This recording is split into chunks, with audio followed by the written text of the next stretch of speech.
Mireille Darc est au cœur d'un numéro de l'émission Un jour un destin, diffusée sur France 3 le 10 novembre 2023. L'occasion de revenir, sans doute, sur ses actes les plus braves et les plus fous. Elle était prête à tout par amour. Mireille Darc est décédée le 28 août 2017 à l'âge de 79 ans et elle a rejoint, tout là-haut, un homme qu'elle avait tout particulièrement aimé. En 1983, la comédienne avait fait la rencontre du journaliste et écrivain Pierre Baret. Lui qui fut PDG d'Europe 1 est malheureusement décédé 6 ans après qu'il se soit mis en couple avec l'actrice. Il a été fauché par une cirrhose alors qu'il se trouvait à l'hôpital. Il avait subi une greffe du foie qui avait échoué quelques mois plus tôt. Voilà qui fut terrible pour Mireille Darc. Voir son amour s'éteindre ainsi dans un établissement médical était tellement intolérable qu'elle avait préféré braver l'interdit.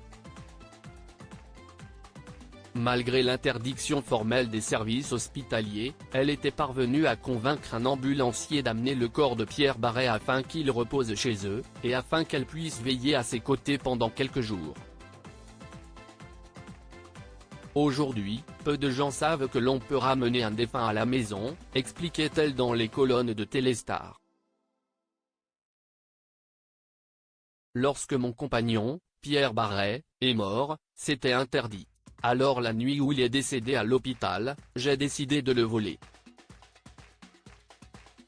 Je l'ai ramené chez nous en ambulance. Et puis j'ai appelé un médecin qui est venu constater son décès. Là, j'avais commis un acte répréhensible. Son 9e documentaire, Voyage vers l'inconnu, abordait le rude sujet du rapport à la mort.